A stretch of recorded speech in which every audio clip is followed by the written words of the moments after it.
और वो कहते हैं कि अगर आप 3 महीने तक शांभवी महामुद्रा का अभ्यास करते हैं तो न्यूरॉन्स के पुनर्निर्माण की प्रक्रिया 241% तक बढ़ जाती है। आज तक किसी भी तरह की रिसर्च के इतिहास में इस तरह की बढ़ोतरी दर्ज नहीं की गई है। सिर्फ 21 मिनट के एक आसान से अभ्यास से आपके दिमाग के काम करने की क्षमता 241% बढ़ जाती है और न्यूरॉन्स का पुनर्निर्माण होता है। सौर मंडल की बनावट और अंतरिक्ष की ऐसी ही दूसरी प्रणालियां, आकाशगंगाएं वगैरह, ये सब इस रूप में है क्योंकि वो ज्यामिति की एक सटीकता तक पहुंच गई है।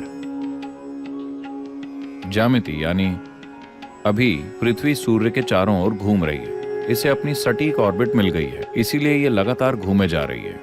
कोई इंजन इसे नहीं चला रहा। देखिए, हवाई जहाज उड़ रहा है लेकिन उसे इंजन की शक्ति के कारण धक्का मिलता है, इसे कोई धक्का नहीं मिल रहा। ये बस ज्यामिति की सटीकता तक पहुंची और ये घूमे जा रही है। जिस दिन इसने अपनी ज्यामिति की सटीकता खो दी, इसने अपनी ऑर्बिट खो दी, ये गई काम से। तो इस प्रक्रिया में इस ग्रह पर जीवन भी पनपता है। इसी ज्यामिति को विभिन्न स्तरों पर शामिल करके हम यौगिक संस्कृति में कहते हैं कि इंसान शारीरिक रूप से और दिमाग के मामले में भौतिक विकास की चरम सीमा तक पहुंच गया है। यानी कि लाखों सालों के बाद ऐसा नहीं होगा कि आपके सिर से एक सींग निकल आए, जैसे कि पूंछ गायब हो गई, कुछ और गायब हो जाए। ऐसा नहीं हो सकता। हम ऐसा एक खास संदर्भ से कह रहे हैं। आज मॉडर्न न्यूरोसाइंटिस्ट्स भी ऐसी ही बातें कर रहे हैं। वो कह रहे हैं कि इंसान के दिमाग में न तो न्यूरॉन का आकार बढ़ सकता और न ही अंदर की वायरिंग बढ़ सकती है, क्योंकि भौतिक नियम इसकी अनुमति नहीं देते। लॉज ऑफ फिजिक्स इसकी इजाजत नहीं देते। मैं इसकी गहराई में नहीं जाऊंगा। इसे सरल शब्दों में कहें तो हम इसे यूं देखते हैं। आपका जन्म, इस ग्रह पर सारा जीवन सौर ऊर्जा पर चलता है ना? हाँ, ये सूर्य की ऊर्जा है जो ये सब कर रही है। साथ ही साथ चंद्रमा के गोल घूमने और चक्कर लगने का भी हमारे ऊपर प्रभाव पड़ता है। समुद्र का स्तर भी चांद की गति के साथ कम ज्यादा हो रहा है। क्योंकि हमारी माताओं के शरीर चंद्रमा की परिक्रमा के साथ तालमेल में थे, हम पैदा हुए और अभी हम यहाँ हैं। हाँ?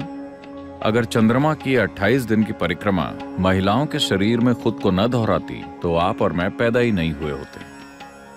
तो चूंकि ये उस हद तक पहुंच गया है, हम कहते हैं कि भौतिक नियम इस हद तक पहुंच गए हैं कि इस ग्रह पर जीवन अब और विकसित नहीं हो सकता।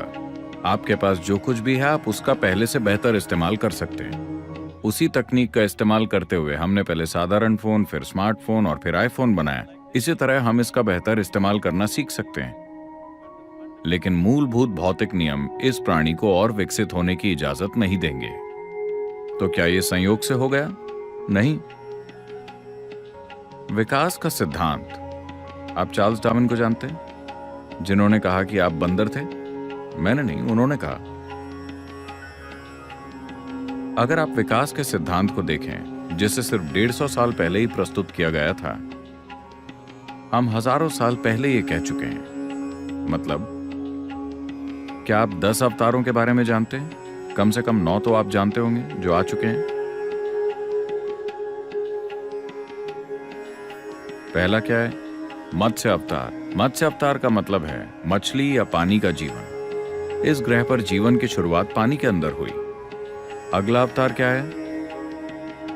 कूर्म अवतार, एक कछुए की तरह उभयचर, आधा पानी में और आधा जमीन पर। अगला है वराह अवतार, सुअर या जंगली सुअर। सभी स्तनधारियों में से जंगली सुअर एक ऐसा जानवर है जो अपने शरीर के साथ बहुत मजबूती से जुड़ा होता है। हम जंगल के पास रहते हैं। हम देखते हैं कि आदिवासी लड़के हिरण को एक छड़ी से मार सकते हैं। अगर आप उसे एक छड़ी से मारते हैं तो वो मर जाएगा। गली के कुत्ते हिरण का शिकार कर सकते हैं, पर जंगली सुअर को मारने की आप कोशिश करके देखिए। उसे मारना इतना आसान नहीं है। आप उसे गाड़ी से ठोक दीजिए, उसकी रीढ़ की हड्डी टूट गई, फिर भी वो चला जाएगा, वो रुकेगा नहीं, क्योंकि वो शरीर से मजबूती से जुड़ा होता है। उसका जीवन बहुत शारीरिक है। तो जीवन का अगला रूप था वराह अवतार। इसका सीधा सा मतलब यह है कि सृष्टि के रचयिता की पहली अभिव्यक्ति थी मछली फिर एक कछुआ, फिर एक जंगली सुअर, अगला है नरसिंह, आधा आदमी आधा जानवर। अगला है वामन, एक बौना आदमी। अगला है एक पूर्ण रूप से विकसित लेकिन भावुक होकर धीरज खो देने वाला इंसान, परशुराम। अगला है एक शांतिपूर्ण इंसान, राम।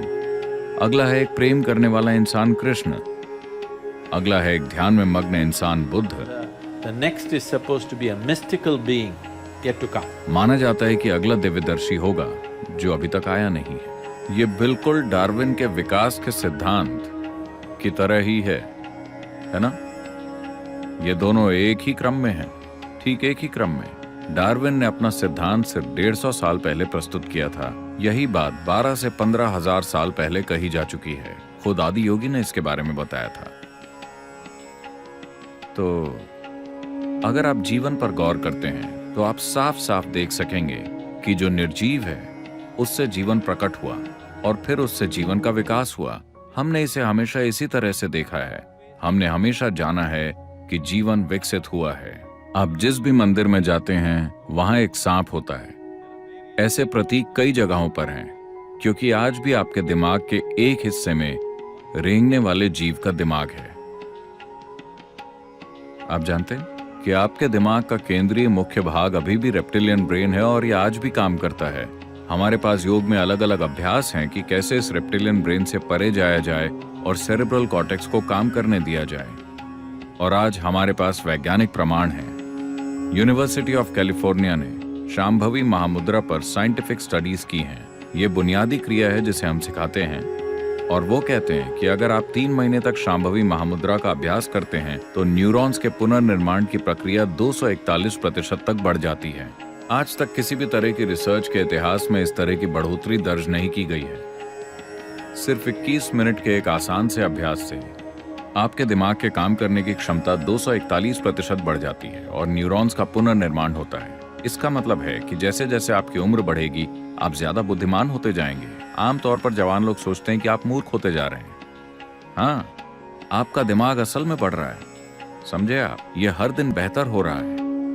अब वैज्ञानिक प्रमाण भी मौजूद हैं। हम हमेशा से ये जानते थे, पर आज एक मीटर को ये कहना पड़ता है। अगर कोई इंसान कहता है तो ये सच नहीं है। अगर कोई इंसान कहता है तो बात भरोसे के लायक नहीं है। किसी मीटर को ये कहना होगा। अब मीटर भी कह रहे हैं कि बस 21 मिनट का अभ्यास करने से आपका दिमाग असल में बढ़ रहा है। और आप मीटर पर यकीन मत कीजिए, आप बस 3 महीने तक ये अभ्यास कीजिए और देखिए, आप पाएंगे कि अचानक आपका दिमाग कितना स्पष्ट और कितना तेज हो जाएगा।